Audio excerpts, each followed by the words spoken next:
out of everything that I've done, coaching you to lose weight is going to be one of the simplest fucking things that I have ever done, and yet we're going to come out of this program and I'm going to change your fucking life. Everything that I'm going to teach you and everything that I'm going to do, I am fucking certain that if you take all of that and you apply it, I will change your life 110%. I have faced my death before. I have come face to face with that and accepted it and tried to take it twice. But in comparison to where I was, this shit is fucking simple. I don't know what this podcast is going to be. But I literally just had a thought and want to jump on here to record the idea of, have you thought about doing it in spite of something? Whether it's a label, whether it's a diagnosis, whether it's something that is a typical thought pattern that's in your head. Because, alright, so, something that's always been a big issue for a lot of coaches that are starting to, I don't even know where the fuck I'm going with this, so bear with me. Something that is a typical block or an obstacle for a lot of coaches that are getting into the industry is, and this was a big one for me, which was, how am I going to do this because I am? And then whatever it is. How am I going to be a personal trainer when I'm depressed? How am I going to be a personal trainer when I have crippling anxiety? How am I going to do this when I have.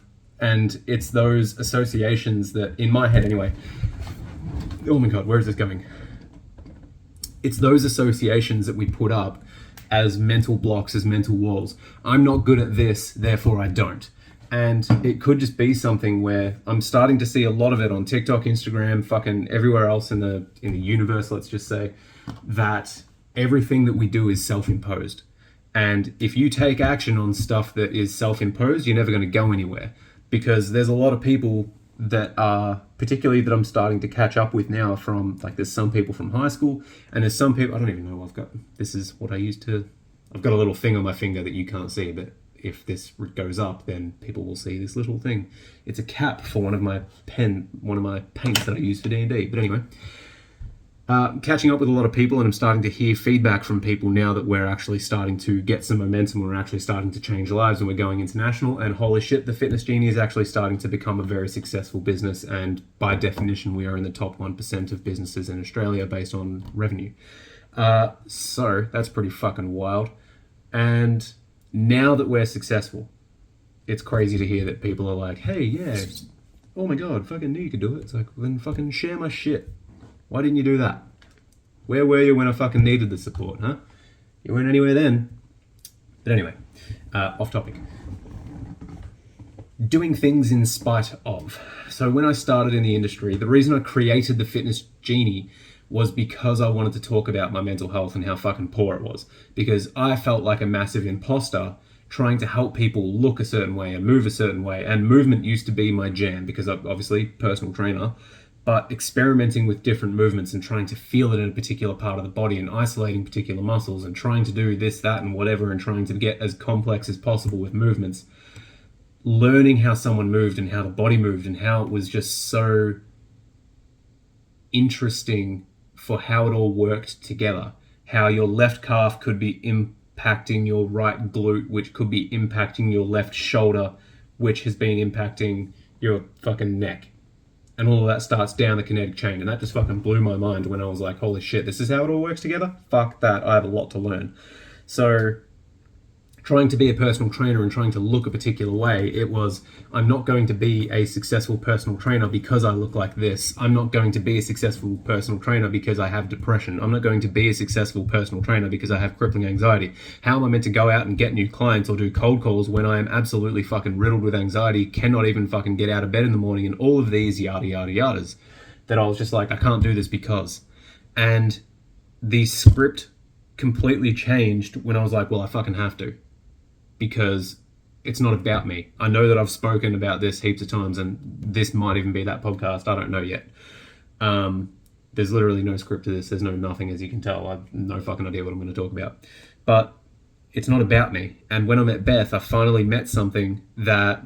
I discovered something or met something or someone that was actually more important than me. Because the entire time that I was going through this journey, it was... I can't do this because of me.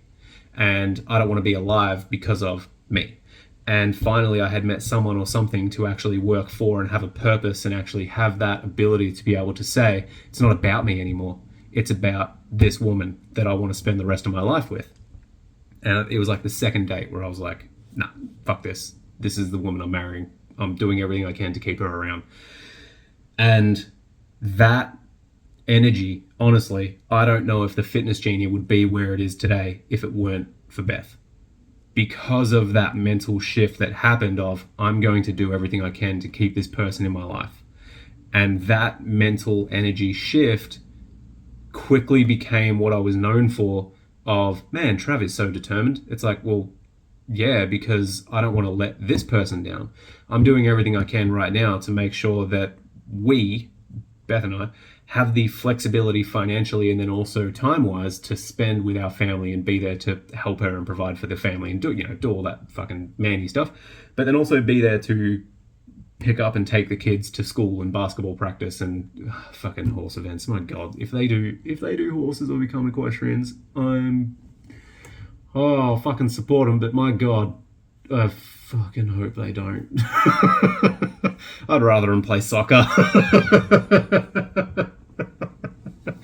But anywho, so it was a weird thing for me to be able to have that mental shift, to be able to say there's finally something that's bigger than me and better than me and worth working for and worth sacrificing my comfort zone of I don't want to do anything because I'm depressed and anxious and all these things. It quickly became about the future. And that shift for me happened because of Beth, and it can happen for a lot of people for a lot of different reasons. The first thing that got me out of rock bottom was suicide. And I was like, I don't want to do this. It was like, I want to do it, but I don't want to do it. And it was, right, well, this is it. Goodbye. This is how it ends. I faced that twice. Everything, once you've faced your own death and you're like, you know what? I've come to grips with this. This is how it ends. This is how it is. This is it.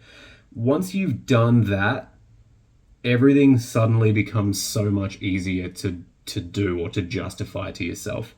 And it's like, oh, well, if I can do that, I can do this. And it's such a weird concept to be talking about now because I'm actually, well, I'd like to think mentally healthy, but people listening to the podcast are like, fucking good one. Good one, Travis.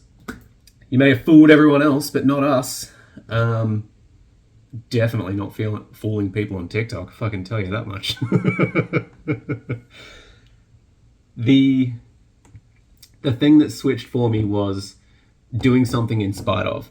And I love creating a chip on my shoulder. And if anyone has seen Michael Jordan, The Last Dance, that docu-series on Netflix, that's what I did for a lot of things in my life. I'm going to do this in spite of you telling me that I can't do this. I'm going to do this just because you told me that I couldn't do it. Everyone that was people that were close to me told me to give up and that I shouldn't do it, that it's not a real job, that I should just do something else, typical 9-to-5, typical blue collar job, just do this, just do that, put your head down, get the money, pay the bills, get a house, get a girl, settle down, and essentially live to work, or go do what you need to do in work so that you can bring home money and do what you want to do. And that felt so fucking weird to me because anyone who made decent money, and this was me looking around at the time, anyone that I knew that made decent money was not doing 8 hours a day. And anybody who was doing 8 hours a day was on minimum wage, somewhere between $40,000 and $60,000 a year, which isn't terrible. Not terrible. 60,000 isn't terrible. 40,000, yeah, you'd be lucky to get well, you can't buy fucking anything. Anyway, on 40,000, you can't fucking buy anything. It sucks balls. So yeah, it was a weird thing that I think it was like 16 or 17 that I was looking around and I was like, man, the parents of my friends, the ones that are really successful, they typically don't get home until like 8, or they're working on the weekends, or they're doing this, they're doing that. And they found little moments here or there to be able to have fun and celebrate. And that was cool, but everyone who was doing 8 hours and just getting by was miserable.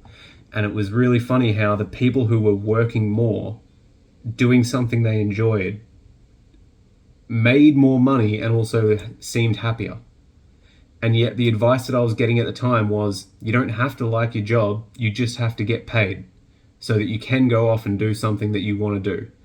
And I understand the principle behind it, and I agree with it now that I'm actually mentally healthy, but it just sounded fucking miserable.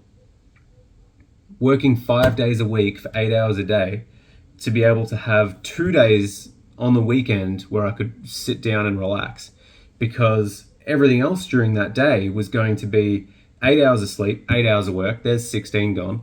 Factor in whatever travel that it was. If I was going to be a real estate agent, the travel that I did for that when I was one was around about an hour and a half a day, back and forth. Being a chippy or a carpenter or any sort of manual labor, it was like, well, you could be working wherever the fuck you want to be working. And that could be anywhere between 10 minutes from home or an hour and a half from home. That travel was completely fucked. And then getting home or just going straight to the gym, there's another, let's just say hour and a half, because my workouts were intense back then. There's another hour and a half. By the time I get home, I'm fucking wrecked. No time left for whatever. Maybe 2 hours of computer games or something to unwind, not factoring in cooking or anything like that, or fucking shopping to be able to go get that stuff. But it just sounded fucking miserable. And I was like, I don't want to do that. I'd rather do something that I love. But every single person was telling me that I couldn't do it, that I shouldn't do it, that it wasn't worth it, that all of these things, like, how are you going to do this? Or I remember when I signed up with my business coach, the first one, it was an absolute fuckwit, did all that, and I was like, hey, I'm spending $20,000 on this. This is what's going to happen. People are going to pay me $3,000 for this amount of coaching, and they're going to do this, they're going to do that. And every person that I told was like, that's silly. Who's going to pay you that much money? Why would someone pay you that much when they can just do it for free? Why would someone do that or invest with you when you can't even get your own mental health together? When you can't, and I was like, fuck yeah, these are all valid points. And my brother was the first one that said, all right, cool. That's a lot of fucking money, so you better go to work for it. And that was, it didn't say exactly that, but I'm paraphrasing because it was fucking ages ago. But it was essentially the topic of, cool, like, you've done it, you're in, you can't back out, so now you've really got to work for it. And I was like, yeah, that's what I want. And when I got home, I was like, fuck, what am I going to tell Beth? Because I did this 10% deposit, that's everything that I had. I really want to do this, I really want to make it work. What am I going to say? I went home, and I remember it so fucking vividly. It was sunny, it was about 23 degrees, and the grass had been cut probably like 4 days before because it had that like nice symmetrical sheen to it. She was with her horse Otter at the time, near the fence, near the gate. And I remember like walking down this like ever so slightly descending grass driveway, like is the easiest way to describe it if I'm painting you a word picture. This grass driveway that descended slowly down towards the paddocks, and there was a gate to get into the paddocks that was closed. Beth was on the other side of the gate where the hose was, filling up a bucket.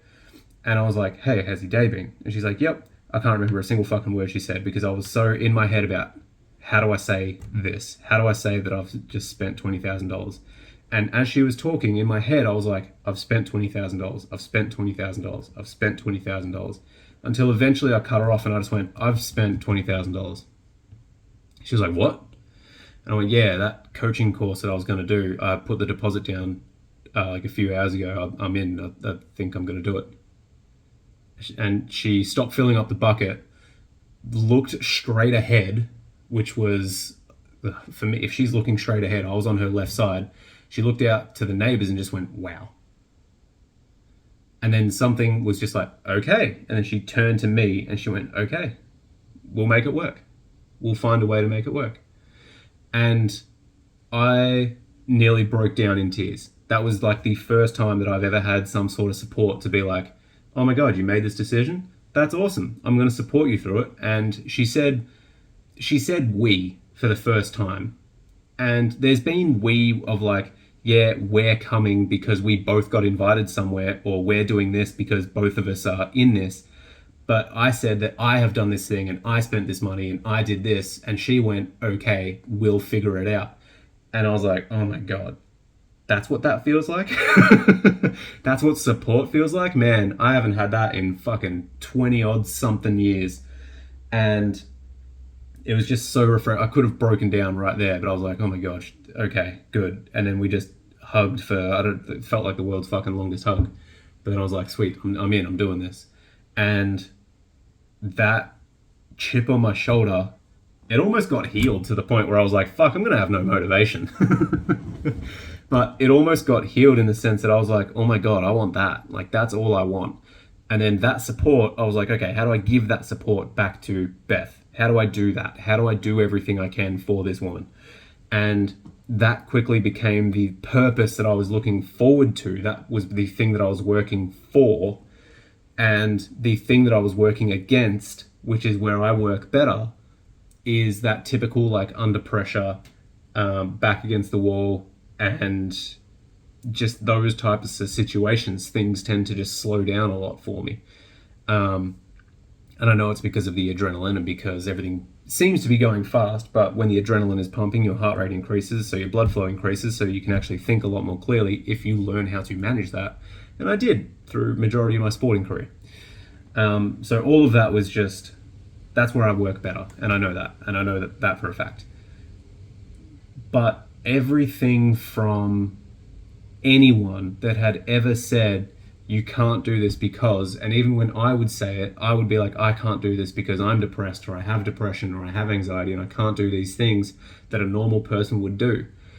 I instead kept that exact same script, but then turned it on itself to say, I'm going to do this thing in spite of depression, in spite of anxiety. I'm going to do this. I'm going to show to fucking everyone that ever doubted me that I can do this in spite of all the things that are wrong with me.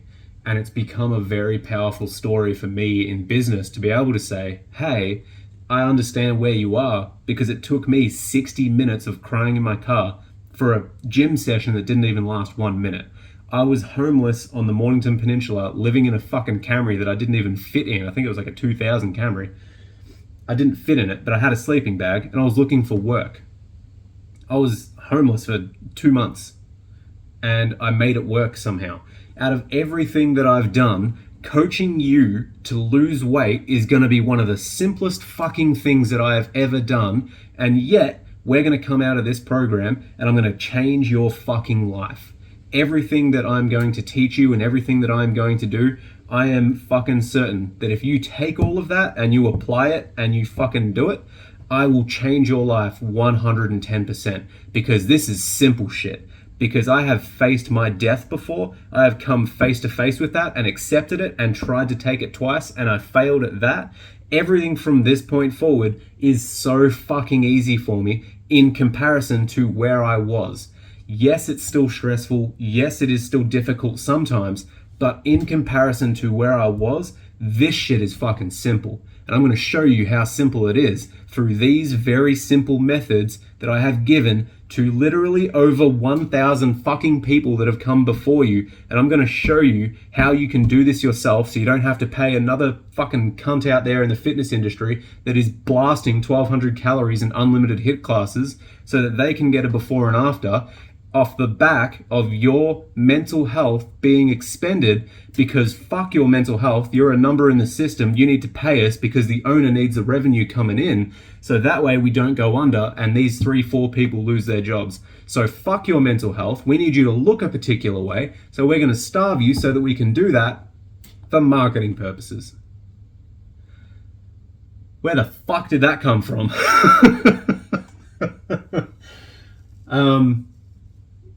Well, I suppose you know now what I'm working against. I don't know where that came from.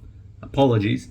But that's why I've sort of done this script of doing things in spite of something.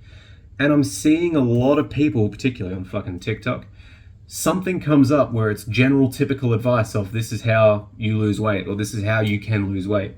And every single person that is commenting to say, like, you know, if you do something good, no one will know that you've done anything at all. That's a fucking saying that I picked up off Futurama when I was like fucking 9, and it's just stuck in my head forever. And It is so true. The only people that will really comment are people who are trying to defend themselves or tell themselves a story about why it's okay that they fucking suck. And there's a lot of good reasons for why people are stuck where they are. But then at the same time, it's like, yeah, like this 5, 6, 7, 8 things that you've done are all, if you look at it, they're all the exact same shit. At some point, it's on us to be able to say, okay, I'm done with this. How do I move on to something that's completely left field? How do I move on to something that's not the same shit every single time? MyFitnessPal, tracking calories and macros, no one there to keep you accountable, but you've got to hit these numbers, go for it. Noom, a fucking app that's essentially 1,500 calories that tells you what to eat, but no one to keep you accountable, exact same thing.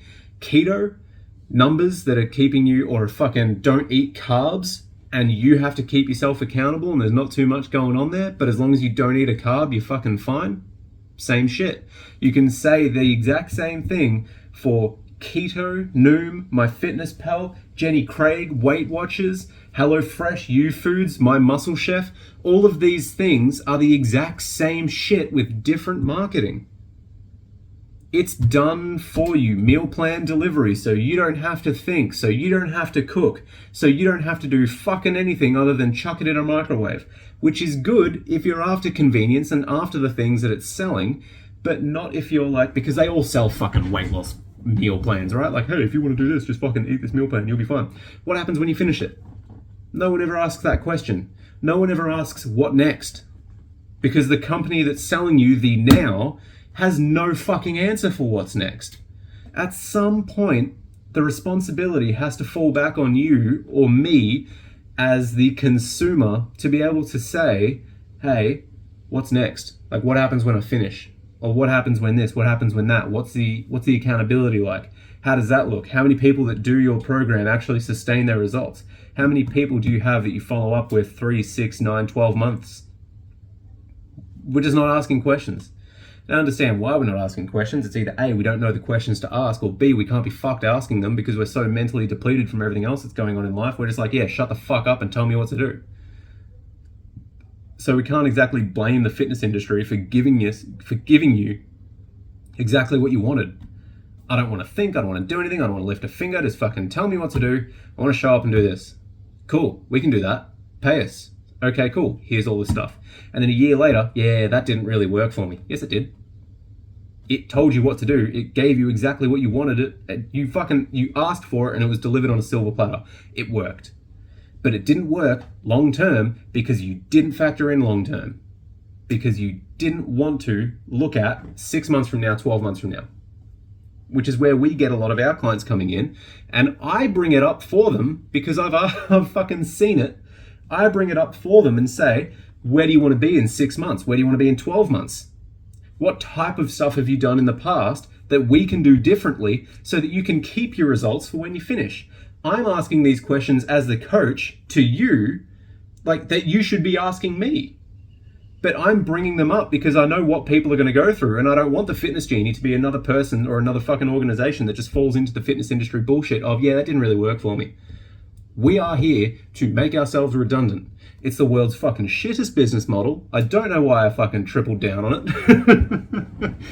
But that's why I'm here. That's what I want to do. That's what I want the fitness genie to be. Because the supply and demand of fucking humans, it's always going to be there. It's always going to be. If I had 100% success rate, which I do not, anyone that says they have a 100% success rate is either A, lying, or B, hasn't been in the industry long enough. So even if I had a 100% success rate, every single client that I have worked with, that would still be like 0.00001% of the population. Probably even less. Where am I going on this podcast? I don't even know. Is it a podcast? I don't know. Maybe it's just a fucking ranty vlog I need to get out of my head. I don't know. If you're listening to this, then obviously you know that it's become a podcast, but I don't know if I'll put it up. I don't know. Anyway, I don't even know what it is, but just do shit in spite of shit. The best advice I'll ever give you is do it in spite of it. Because you're going to feel shit anyway. if you're already depressed, if you're already anxious, if you're already the worst fucking person that you believe that you can be, then go off and do something anyway. What's the worst that's going to happen? You're still going to feel like shit when you wake up in the morning. So you might as well fucking get something from it. That's what got me to where I am. Oh, I feel like shit, so I'm going to go do this instead. Oh, I feel like shit, but I might as well get something from it in a week. Oh, I might as well feel strong. Oh, I might as well do this so that I can say at least I'm trying. And then what happened? Oh my god, all that shit worked that people were talking about on the internet and my therapist was telling me to do, and all of these things. I'm still going to feel shit. I might as well get something from it, because fuck all of you. That was my mentality when I was going through the ringer, when I was completely mentally down. I still use it sometimes today. But doing something in spite of something is probably the best advice I'm going to give people, because it doesn't matter what you feel. It doesn't matter this, that, whatever. It's just, hey, this is such an emotionalist decision that when A happens, B happens. When I wake up, I go to the gym. When this happens, I eat like this. When it, like everything in life is just a trigger effect. We're just unaware of most of the triggers that we have, because 98% of what we do is subconscious and habitual. And when we're living our entire fucking lives, where 98% of it has already been decided based on our behaviors and thought patterns and habits and behaviors, if I didn't say that, it is fucked. How much people are leaving on the table because they would rather do the simple thing and live off their habits that they've never really addressed in the first place. Like, where did you get your habits from? Did you get them from your mum or dad, or did you get them from a coach? Did you get them from a fucking teammate, a friend? Where did you get, oh my god, the cheese face. Where did you get your habits from? Where did you get your belief systems from? Where did you get everything that you think from? Where did you get your thought patterns from? Where did you get your triggers from? Where did you get your fears from? Nobody asks these questions. And yet they just go through life as if, like, we know that the science is there, that 98% of what we do is habitual and subconscious. And yet that 2% that we have, we don't actually fucking do anything with it anyway. So there's a lot of people that are leaving a lot on the table because they would rather live under the catchphrase of ignorance is bliss. Anyway, don't really know where I'm going with this one, but if it is a podcast, if it does end up being a podcast, then I hope you got something from it. But just do something in spite of something, for fuck's sake. Stop doing the exact same things day in and day out and expecting something to change and wondering why you feel so shitty. We know why you feel shit, so do something about it. But